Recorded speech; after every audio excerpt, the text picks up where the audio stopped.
اچھا وارث بھائی یہ تو بتائیں کہ آپ کی بہت زیادہ ماشاءاللہ مصروفیت ہے، آفس کے اندر آپ اچھا خاصا ٹائم دیتے ہیں، اس کے بعد آؤٹ آف سٹی جانا ہوتا ہے، مدرسوں کے اندر، یونیورسٹیز کے اندر لیکچرز ہوتے ہیں، آپ نے مسجد کے اندر بھی کمٹمنٹ کی ہوئی ہے کچھ ٹائم کی، اور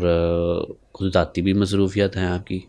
پھر آپ کی دو شادیاں ہیں، آپ نے وہ بھی مینیج کی ہوئی ہیں، اس سب کے باوجود آپ پھر کہتے ہیں کہ میری گولڈ کا کاروبار بھی ہے، میرا کاروبار کا ٹائم کدھر ہے؟ گولڈ میں ہم کام کرتے ہیں، اور اللہ کا شکر ہے میرے پاس پیچھے ٹیم ہے، وہ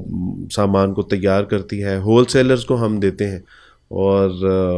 مہینے میں صرف میں نے 2 دن جو ہے وہ وزٹ کرنا ہوتا ہے رنگ محل میں، اور اس کے علاوہ الحمدللہ سارا آن لائن میں اس کو مانیٹر کرتا ہوں، اعتماد والے ساتھی ہیں جو سارا الحمدللہ. ماشاءاللہ یہ کام کرتے ہیں۔ آپ اگر صحابہ کی زندگیاں پڑھیں گے، دین کے کام سے کچھ وقت نکال کے وہ اپنی معاش کو دیا کرتے تھے، جی جی لیکن ایسا نہیں تھا کہ وہ اپنی یعنی دنیا سے کچھ ٹائم نکال کے، دنیا سے وقت نکال کے کچھ دین کا کام کر دین لیں، کو تو دیا. پریورٹی ان کا دین تھا، تو دین سے کچھ الحمدللہ. وقت نکال کے وہ یا آپ سمجھ لیں کہ اسی کے ساتھ ساتھ اگر شہروں کی اپنا کوئی تجارت کی غرض سے جا رہے ہیں تو ساتھ ساتھ ماشاءاللہ دعوت و تبلیغ کا بھی کام ہو رہا ہے، تو میں سمجھتا ہوں یہ ہو سکتا ہے۔ وارث بھائی یہ کیسے ممکن ہے کہ آپ صرف 2 دن دیتے ہیں پورے مہینے میں، اور آپ کا وہ پورے مہینے کا جو بجٹ ہے وہ؟ الحمدللہ پیچھے ٹیم ہے، ایسا نہیں ہے کہ میں مانیٹر نہیں کرتا، لیکن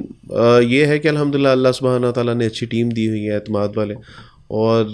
ہمارا ایسا کام نہیں ہے کہ ہم ہر وقت بناتے رہتے ہیں۔ فرض کریں کہ اگر 500 گرام سونا ہے تو اس کا ایک یعنی ہم 2-3 دن میں مال تیار ہو جاتا ہے، جولری تیار ہو جاتی ہے، اور وہ جو تیار شدہ 500 گرام ہے یا 1000 گرام ہے وہ ہم پھر ہول سیلرز کو دے دیتے ہیں، یعنی ان کا تو کلوں کے حساب سے بھی نہیں بلکہ کئی کلو روزانہ کا ان کا جو ہے وہ گیو جا اینڈ رہا ہوتا ٹیک ہے ہے۔ ہاں گولڈ. جی، 15-16 دن 20 دن بعد وہ ہمیں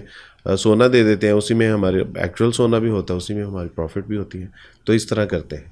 وارث بھائی کیا ممکن ہے کہ میں اس میں انویسٹمنٹ کر سکوں، مجھے ہاں جانا کیوں نہ نہیں، پڑے؟ یعنی ہر کسی کی ہم انویسٹمنٹ نہیں لیتے، اپنے دوست، اپنے قریبی جو احباب ہیں ان کی انویسٹمنٹ بالکل آپ کر سکتے ہیں۔ فرض کریں کہ آپ اگر اس کو 1 سال کے لیے 5 تولہ سونا دیتے ہیں تو ہم اپروکسیمیٹلی آپ کو 1 سال بعد 6 تولہ سونا دے دیں گے، اس سے زیادہ ہی ہوتا ہے، یہ میں نے اندازاً بتایا آپ کو، اور اگر آپ 6 مہینے کے لیے دیتے ہیں، یہ ہے کہ اس انویسٹمنٹ آپ کی کیش ہے، ایک تو سونا بڑھتا رہتا ہے، اور جی جی. دوسرا یہ ہے کہ آپ کا کیش سیکیور ہوتا ہے، جب آپ کو چاہیے آپ جو ہے وہ 10-12 دن کے نوٹس پہ اپنا وہ سونا بھی نکلوا سکتے ہیں، تو بالکل آپ کر سکتے ہیں، کیوں نہیں کر سکتے ہیں۔ اس میں یہ 1 سال کے بعد 1 تولے کا آلموسٹ بڑھنا، یہ کم ریشو نہیں ہے؟ اصل میں یہ بہت کم پروفٹ ہے، اس کی بنیادی وجہ یہ ہے کہ ہم ہول سیلرز کے ساتھ کام کرتے ہیں، ہم ریٹیل میں تو 1 تولے پہ 2-3 گرام بھی جو ہے وہ دکاندار کماتے ہیں، ہول سیل لیکن پہ مارجن کم ہو جاتا ہے. ہاں جی، لیکن ہول سیلر کا جو ہے نا وہ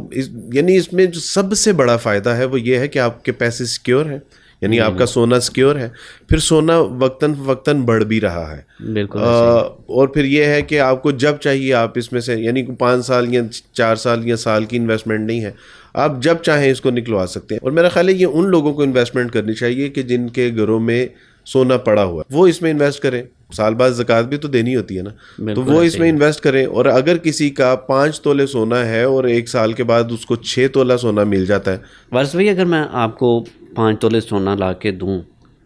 تو ظاہر بات ہے گھر میں جو گولڈ پڑا ہوتا ہے وہ تو کسی نہ کسی شیپ میں ہوتا ہے، ہاں، چوڑیاں بینگلز ہیں، ہوتے ہیں، رنگ ہوتی ہیں، چین ہوتی ہیں، تو وہ تو پھر ظاہر بات ہے ابھی اس کو تڑوائیں گے تو وہ ایکسپینس ہوگا، بعد میں اس کو بنوائیں گے پھر ایکسپینس ہوگا، وہ تو بڑا نہیں، اس میں نقصان والا کام ہو دیکھیں جائے گا. ہم تو کام ہی سونے کا کرتے ہیں، اور اگر ہم 1 سال آپ کے ساتھ کام کریں گے ہم آپ کو بنا کے بھی دے سکتے ہیں، اور مزدوری بڑی مائنر سی ہوتی ہے، یعنی 1 تولے کے اوپر 400-500 ملی جو ہے وہ ٹوٹل خرچہ ہوتا ہے، اور یہ دکانداروں کے پاس آپ جائیں گے تو وہ 1 گرام پالش بھی لے لیں گے، مزدوری بھی لے لیں گے، اس کے بعد بالکل ایسے کاٹ ہی بھی ہوتا لے ہے. لیں گے، پتہ نہیں کیا کیا وہ کرتے ہیں، تو آپ ہمیں جس فارم میں دیں گے، فرض کریں کہ آپ کہتے ہیں کہ سال بعد میں نے لیٹسٹ ڈیزائن بنوایا تو ہم آپ کو لیٹسٹ ڈیزائن بنوا دیں گے، ہاں مزدوری لیں گے ہم آپ سے۔ ہاں یہ بھی اچھا ہے کہ اس میں لیٹسٹ ڈیزائن جو ہے نا وہ آ جائے گا. جزاکم اللہ خیر وارث بھائی، پوڈ کاسٹ تو کسی اور چیز کا تھا، لیکن وہ 2 شادیوں والا ٹاپک چلا اور چلتے چلتے اس سے ایک بزنس آئیڈیا بھی آ گیا. تو اس میں یہ ہے کہ یہ انویسٹمنٹ کی آپشن اوپن ہے ہر بندے کے لیے؟ نہیں، یہ ہر بندے کے لیے نہیں ہے، بس قریبی اور اعتماد والے ساتھیوں کے ساتھ ہی میں کرتا ہوں. کافی رسکی ہے نا کام؟ رسکی بھی ہے، اور شاید میرا خیال ہے مجھے اتنی ضرورت بھی نہیں ہے کہ میں لوگوں کے پیسے، ظاہر ہے کہ ایک رسپانسبلٹی تو ہے، بالکل وہ رسپانس میں ذمہ داری ہے، تو اس لیے بس جو قریبی ساتھی ہوتے ہیں اور جن کے گھروں میں سونا پڑا ہوا ہے میں انہیں کو پریفر کرتا ہوں. اور اگر کسی نے کوئی کاروبار کیا ہوا ہے اس میں اس کے پیسے ہیں تو اس کو پیسے نکال کے، کیونکہ اس میں پروفٹ ریشو یہ بہت کم ہے لیکن سیکیور ہے، الحمدللہ سیکیور ہے. بہت شکریہ وارث بھائی، جزاکم اللہ خیر. بارک اللہ، اللہ آپ سے راضی ہوں، جزاک اللہ خیر.